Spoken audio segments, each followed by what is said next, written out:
We gather here this morning to affirm the Unitarian Universalist good news that no matter your faults or failings, no matter your station in life, no matter who you love, no matter your political leanings, your income, your age, all of these things have no bearing on the good news that we gather together to proclaim, that each of us is precious and worthy of love, that salvation is available right here, right now, that this new day breaks for all of us, turning darkness to dawn as a gift. Let us gather here this morning in gratitude for all the truth that has yet to be revealed, for growth, renewal, and hope. Let us open ourselves. First-time guests or long-time members, you are welcome here.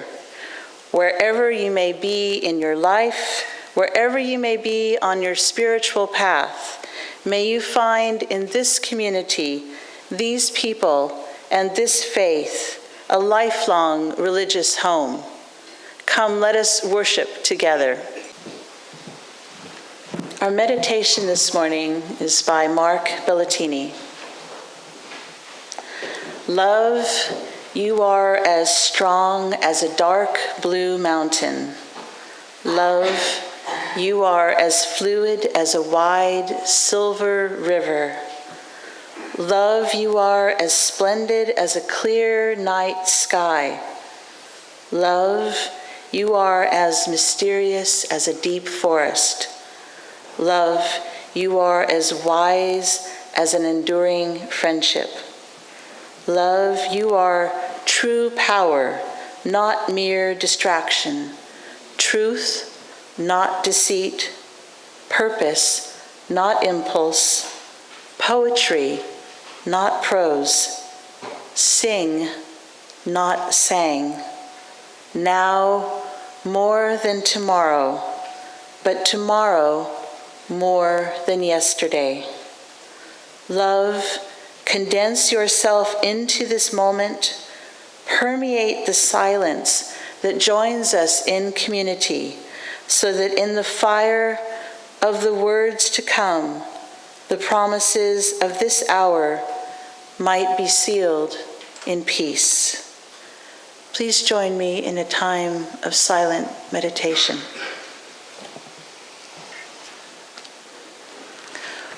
What cannot be achieved in one lifetime will happen when one lifetime is joined to another. These words from Rabbi Harold Kushner serve as the focal point for our sermon this morning. In this joining of one lifetime to another lies the hope for our future, and also the mandate for each of us to deeply consider how we might stand firmly in the present and yet reach out to touch the future. Today is the second sermon in a series on our 6 Unitarian Universalist sources. Our sources are a statement of our theological grounding, a strong and beautifully poetic statement and reminder of the theological diversity that this faith encompasses. And our sources are how we answer the question, on what authority do we base our religion? So today we turn our attention to the second source of Unitarian Universalist. And I'd like everyone to grab your order of service and look on the inside front cover, that makes sense, where the quote is. And let's read the entire quote together. The living tradition we share draws from many sources. Our second source is words and deeds of prophetic women and men which challenge us to confront powers and structures of evil with justice, compassion, and the transforming power of love. it seemed fitting to preach this sermon on Valentine's Day, a day that we focus on love. But instead of talking about relationships or romantic love, to talk instead about the big love that each of us can share with the world as individuals and as a congregation. A love that truly transforms, a love that has the potential to live on, even when we ourselves are gone. What cannot be achieved in one lifetime will happen when one lifetime is joined to another. And so we begin with a true story, perhaps familiar, but one that resonates deeply. In 1992, after Bosnia and Herzegovina had declared independence from Yugoslavia, Bosnian Serbs encircled the capital city of Sarajevo with a siege force of 13,000 people stationed in the surrounding hills, and they assaulted the city day and night with artillery and tanks and small arms. In the midst of this carnage, Vedran Šmelović, a cellist, resolved to do the thing that he could do best. And so he brought out his cello and he began playing in the ruined buildings. Most often he played the haunting melody of Albinoni's Adagio in G minor. Snipers fired at him. Fortunately, they missed. Mortar shells fell all around him, but he played his music to the abandoned streets, the smashed trucks, the burned buildings, and to the terrified people still hiding in their cellars who could hear him. He became known as the cellist of Sarajevo, and he caught the imagination of people around the world. This was a seemingly ordinary man, an extraordinary cellist, who through his actions exemplifies our second source, words and deeds of prophetic women and men, which challenge us to confront powers and structures of evil with justice, compassion, and the transforming power of love. Simple acts or grand acts, women and men lead the way to justice, move with compassion and mercy, and use this transforming power of love to give something back to the greater whole of humanity. There are, of course, and fortunately, many people from whom to select when looking for such an example. But I chose the cellist of Sarajevo because during a time of terror and war, he gave the gift of bravery and the beauty of music, promising that the horror would pass and that other, better times would come. And that is truly prophetic. You might notice that our second source says the words and deeds of prophetic women and men. And so what does it mean to speak with or move with this prophetic voice? In ancient times, the prophets were ones who were chosen to declare a message given to him or her, one who speaks with the authority of the capital O one who sends the message. The ancient Hebrew prophets often began their speeches with, "Thus saith the Lord." It was understood that the words that followed were indeed the word of Yahweh, words that both railed against injustice and urged a change of heart and of practice that was redemptive. But modern-day prophecy is broader than that. It may or may not be associated with a particular deity or religion, but it is always witness.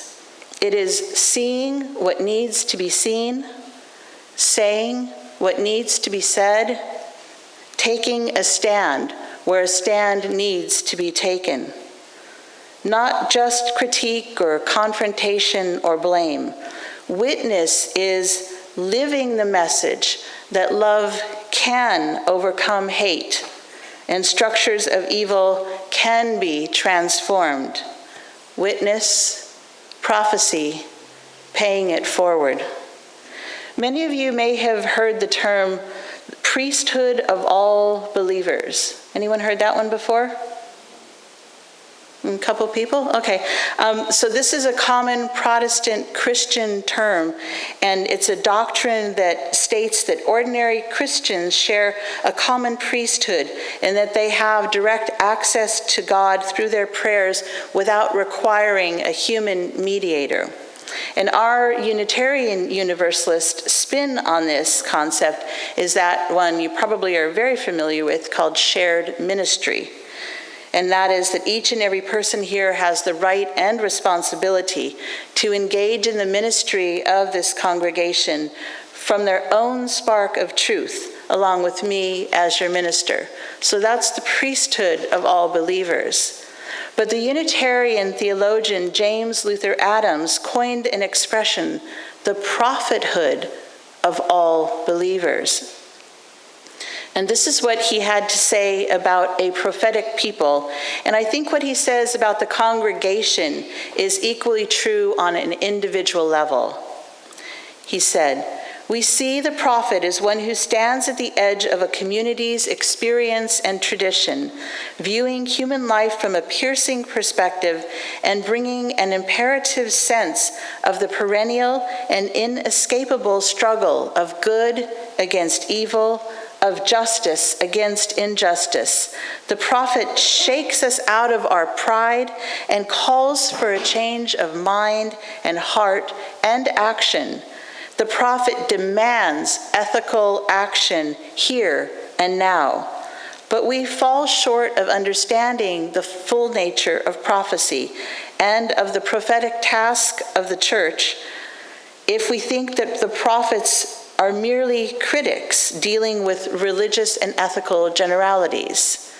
A congregation that does not concern itself with the struggle in history for human decency and justice, a congregation that does not show concern for the shape of things to come, a congregation that does not attempt to interpret the signs of the time is not a prophetic congregation. The prophetic liberal congregation is one where people think and work together to interpret the signs of the times in light of their faith. And the prophetic liberal congregation is one in which all members share a common responsibility to attempt to foresee the consequences of human behavior, both individual and institutional, with the intention of making history in place of merely being pushed around by it. To be prophetic is to make history rather than be pushed around by it. In an interview once, the cellist Smilovic said, "I worry. I'm afraid. Are you? It's not just enough to pray to whatever God for a better future. It's necessary that we take urgent, healthy action to return ourselves to the beauty of a life without fear." That is prophetic. Healthy, urgent action to restore our lives to a life with beauty without fear is imperative, even if, and perhaps especially if, that action involves some risk. It might involve speaking up or sticking our necks out, taking a stand and bearing the consequences. It involves each and every one of us becoming a prophet in our own time, restoring lives to beauty, not just our own, but the lives of everyone around us. In our story this morning about Mr. Hatch, his thinking that someone loved him changed his life, and he became prophetic, generous and giving in his actions. In his way, he was reshaping history rather than being pushed around by it. And then his actions, in turn, made people realize that they really did love him after all. Change our actions, change ourselves, change the world. If you take only one thing away from the sermon this morning, I hope that it's this. Yes, we stand on the shoulders of luminaries and prophets in our faith, Servetus and Channing and Adams, and we stand on the shoulders of luminaries and prophets beyond our faith, Gandhi, King, Mother Teresa. But equally important, and in some contexts more important, we stand connected to all those who came before us, named or nameless, who each in their own way was prophetic enough to understand the transforming power of love achieved with that one lifetime connected to another. Each of us is a prophet. Each word and act and decision we make is prophetic, and it has the concentric circles that you see on the slide. It has that ripple effect that goes out. For me, our second source speaks to the fact that we draw our nourishment, our inspiration, and indeed our very lives from the words and deeds of those prophetic women and men, but also that we ourselves are those prophetic women and men that future generations depend on for that same nourishment and inspiration and their very lives. Our acts may be large or small, but each contributes to this common good. There's a story told about a woman on a subway train in New York City. The station's really crowded, and as she leaves the train, she realizes that she's holding only one of her gloves. She looks back into the car, and she sees the matching one on the seat, but it's too late to rush in and retrieve it. And so suddenly, as the doors start to close, she flings out her arm and tosses the remaining glove onto the seat beside its mate. The doors shut, and the train pulls away. That may seem like a frivolous gesture, spontaneous spur of the moment, but you know that that woman must have lived a lifetime, a long life of generosity of spirit, a life of creative generosity, to be able to think so quickly, to act so urgently and healthily, and to have a sense of that deep love, that big love that would bless the world right then and there. We are all prophets in ways both large and small, and each act of generosity and love in our lives adds to living in ways that are just, compassionate, and seek to transform our world with love. Now, many of you know that I'm still in the process of trying to find a home here in Goleta. It's been a long process for Gary and for me, viewing properties and crunching numbers and coming to grips with the reality that is the housing situation here locally. Last fall, we finally honed in and decided to purchase a property at Encina Royale. And as the universe would have it, as soon as we made that decision, things have been totally quiet there. But one of the hard parts for us in reaching that decision is that one person has to be 55 years old or over to be able to purchase there. Wow, could it really be that we were actually eligible to live there already? How did that happen? It seems like just yesterday we were in our 20s, right? Although anyone at any age can be a prophet, living prophetically takes on a special significance for those of us who may be in the second chapter of our lives.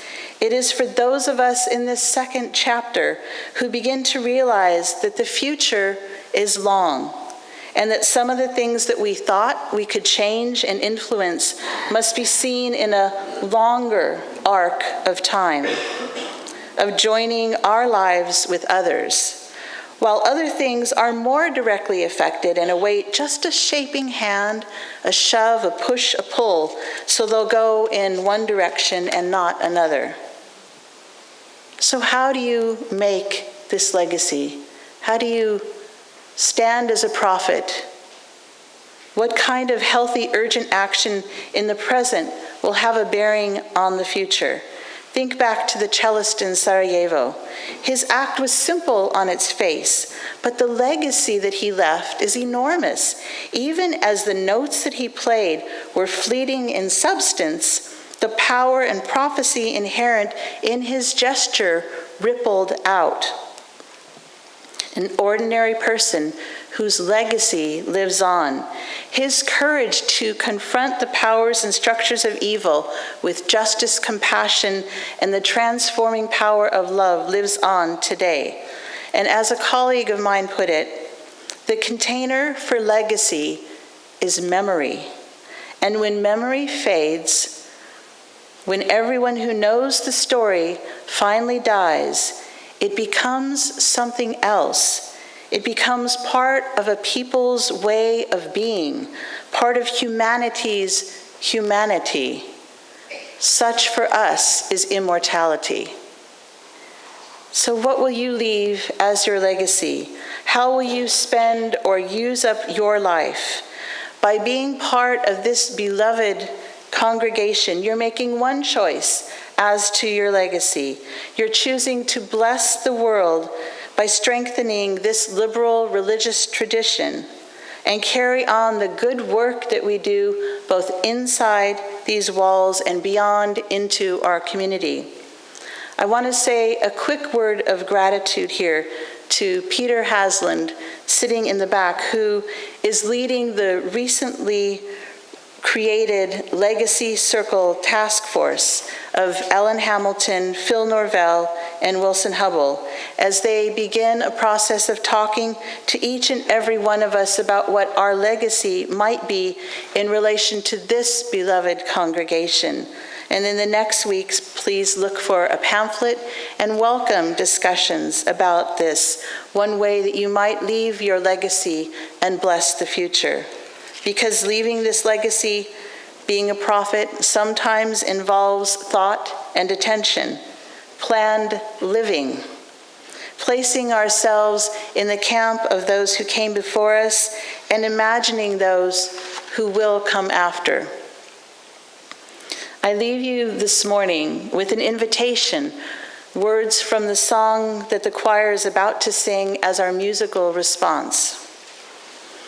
If all you can do is light a candle, tell a story, keep a promise, just this day, one more day, every day, keep us strong in the struggle, bearing witness, seeking freedom, creating justice, find a way, build a way, make some way.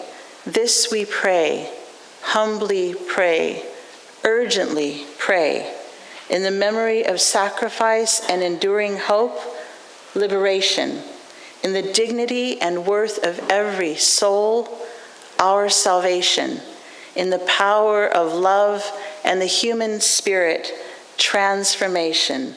We can change the world. So let us be those men and women whose lives are all about healing and transforming and blessing. This is what our world needs. Let's practice the witness of our faith as we join our lifetimes to other lifetimes and pay it forward with that big love in ways both large and small. Let us all be prophets. Amen. Namaste, and blessed be.